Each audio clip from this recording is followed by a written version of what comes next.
Let's get set to the it stage for it. Hang on. We got lots to talk about. Yeah, here. we get to overtime. The Broncos got the ball first. The Bills won the toss and elected to kick. We talked in the last segment about the whole psychology of what do you do there. The Bills elected to kick. The Broncos got one first down.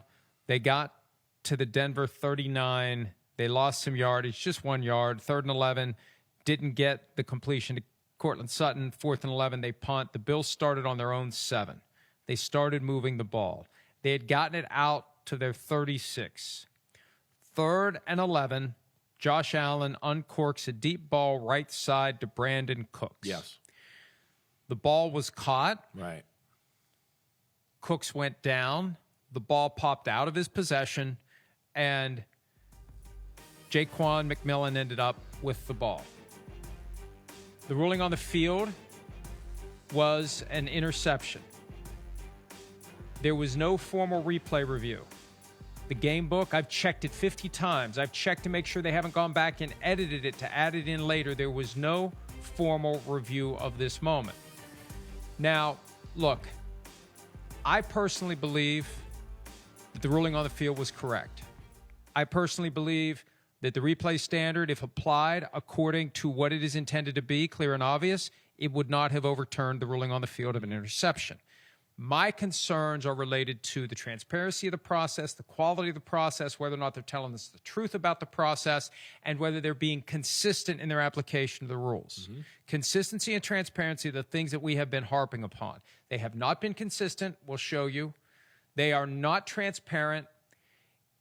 And hey, I got a lot of respect for the folks at NFL Network, because to the extent that certain topics were forbidden on pregame shows yesterday, it wasn't forbidden on the NFL Network's pregame show. Yeah. Kyle Brandt called the review process Orwellian. That's the problem. Right. Look, I want to go back to 2012, 2013. They decided we got too much inconsistency with the referee being the one that goes and looks at the pad and makes the decision there. The referee isn't applying across the board. 17 referees, they're not applying the clear and obvious standards. So let's centralize it.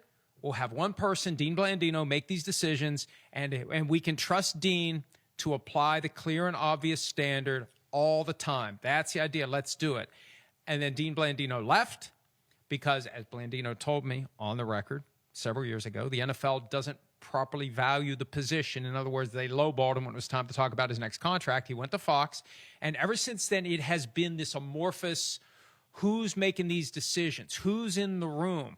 Who is this shadowy force that decides whether or not a play is going to be overturned, whether or not it's even going to be reviewed? That's the problem here. There wasn't even a review. That's why Sean McDermott was beside himself. How can you just say, let's go, and then let's keep quoted going. As we just wanted to move the game along? Yeah, Walt Anderson said yesterday, and he's not acceptable quote. He's the NFL's officiating spokesperson. Yeah. We just want to move the game along.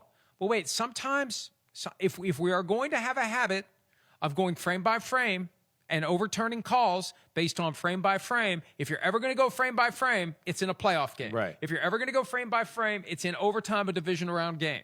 And I just think that sends a message to people of confusion and chaos, and they need to be sensitive to we hear from people all the time, the tinfoil hat crowd, and they get louder and louder. Something's going on here. Something's not right. Now, look, I still don't believe they rigged games, and if they were going to rig games, they were going to get Josh Allen to the next round. That's a better story for the NFL. Getting Josh Allen to the Super Bowl is the thing that makes the numbers go up and everybody's excited. I don't think it's rigged. I just think that there is an element of incompetence that they don't care enough about to root out of the game. Yeah, and that's right. what created all that. And so the Bills fans are up in arms because it just feels like something was off. Yeah. Well, even though I think the call was right, it feels like something was off. It feels like it's right. Well, it's right. Like, I don't disagree with you. It's right. It's right because of how the rule is written. But this is where we're all going crazy in football. First off, it is the inconsistencies like you talked about. And second off, it's common sense. There's common sense lacking in this. And that's what I don't understand to me. And that's where there's not only the inconsistencies because, hey, Actually, we have a play from Buffalo versus the Patriots in Week 14. Let me show you guys this. Week 15, excuse me. So let's check this out. Let's play it, Gary and Kristen, because this is the same exact play. And they keep it a reception on the field. And you're going to see here with Khalil Shakir going deep, okay? Allen throws it.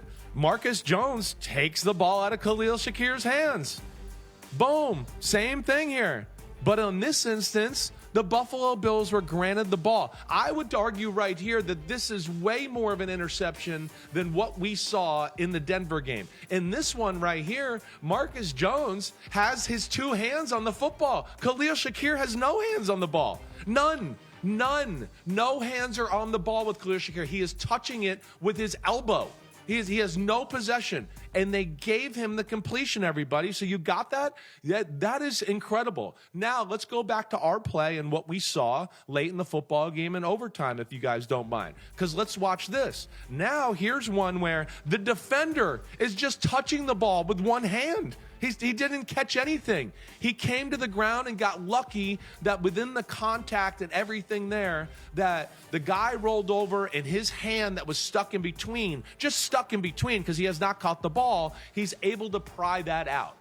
And that's where there's a problem here. So now we've seen 2 plays, and I would say they are egregiously wrong the opposite way.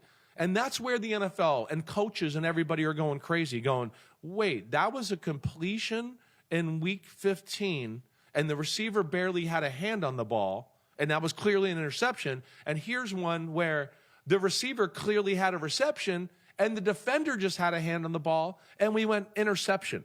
And that's the problem with this whole thing. And that's where they got to rewrite what's a reception or anything like that. Again, we give a guy, too, let me just out this here.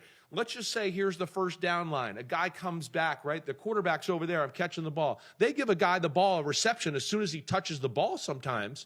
And then his body weight and everything, momentum takes him that way to where they give it to him as soon as he touches the ball. That's a completed catch, even though it's not really complete because if he was falling and do that, he didn't survive the ground. So maybe we should spot the ball back there now, right? So there's just too many inconsistencies with the whole thing.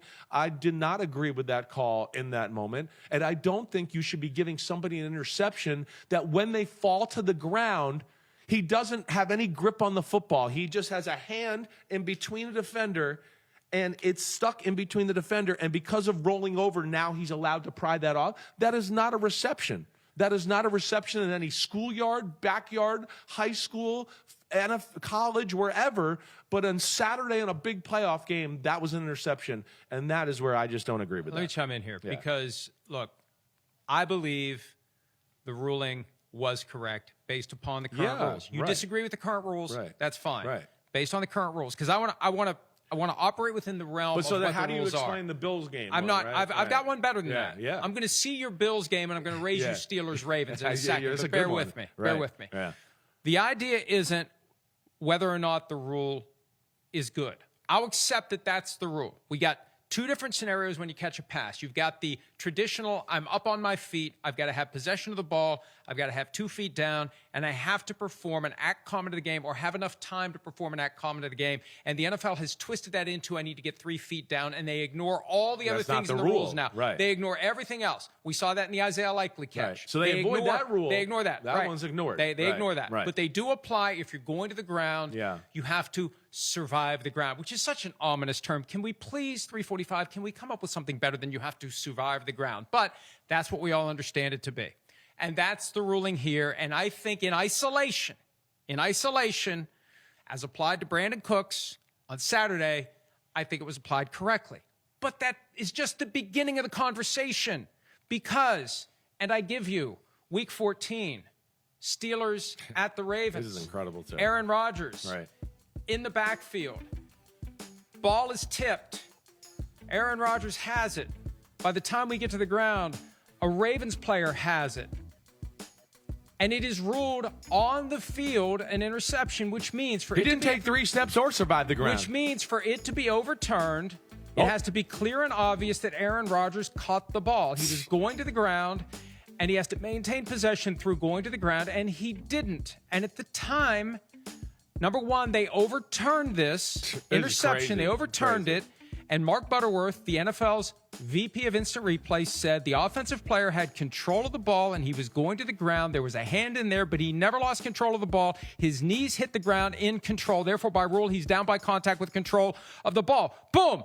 Brandon Cooks caught the ball. Knees were down. That's the problem. Right. Knees were down then. So when the and person had more possession than he did. And let's be clear on this. Right. When the person that you have designated to be in charge of your instant replay function believes that's the rule, and he doesn't get a chance to even chime in, this is the problem I have with it. Yeah. Mark Butterworth has told us this is what the rule is. But for whatever reason, he wasn't the one making the decision. Yeah. We don't know. And this is the other problem. We don't know who made the decision. Walt Anderson, yesterday on NFL Network, says there's a team of replay officials. I got a text from a GM saying, why am I here for the first time? There's a whole team of replay officials in the league office looking at this. And I've heard from coaches for years, like, who is in there making these decisions? Right. And we need to have one person. You know, the rule book says that the person in charge of replay is the senior VP of officiating or his or her designee. Okay? I challenge anyone out there. You get a free lifetime subscription to PFT. If you can tell me who the NFL's senior VP of officiating currently is, because I can't find one. Yeah. I got this person, this person, this person. There's no senior VP of officiating. Who is making these decisions? Who made this decision? And what happened was they used some sort of expedited process, clearly. But they never talked about it. Carl Cheffers didn't explain it to anyone. Sean McDermott took a timeout. Yeah, because he was like, wait, we're not even going to look at this? What are we doing here? Right. So somebody somewhere decided, we're good. Let's move the game along. We got another game start here. Right. We got Seahawks 40. We got to go. We got to go. Let's go. Right. And instead of slowing it down to take a look at it and letting us know who's making the decision. Because, I mean, I can only say based upon what Mark Butterworth said in a pool report on December 7, if he had been the one, and they say, Mark, it's your job. You're the VP of Instant Replay. This is an instant replay. We're going to have you take a look at it. And, oh, by the way, this is what you said on December 7. Go. How's he not going to find that's a catch by Brandon Cooks? It's exactly what he said on December 7. Right. You take that reasoning and apply it on Saturday. That's a catch by Brandon Cooks. Yes. Right. And that's our problem. The Bills are facing the Patriots this weekend, not the Broncos. Right, with Jarrett Stidham. Right. But yeah, that's what I'm saying. So that's where, by the letter of the law, but they already broke the letter of the law. They've already broken that. We've already seen that. Right. And then they're interpreting it. That's the thing. Yeah. And, Congress makes the laws and the courts interprets it. So the NFL owners make the rules.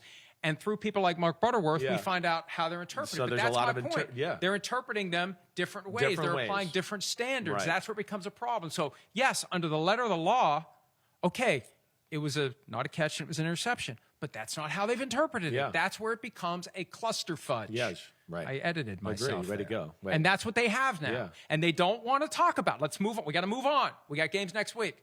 We got to accentuate the positive, eliminate the negative, because the negative makes us look bad. Yeah. Well, I think it's our duty, and it's anyone who's in the media's duty, to say, whoa, we got a problem here. Yeah. We got to fix this. Right. We got to fix this because they're not applying the standard consistently, and there's no transparency.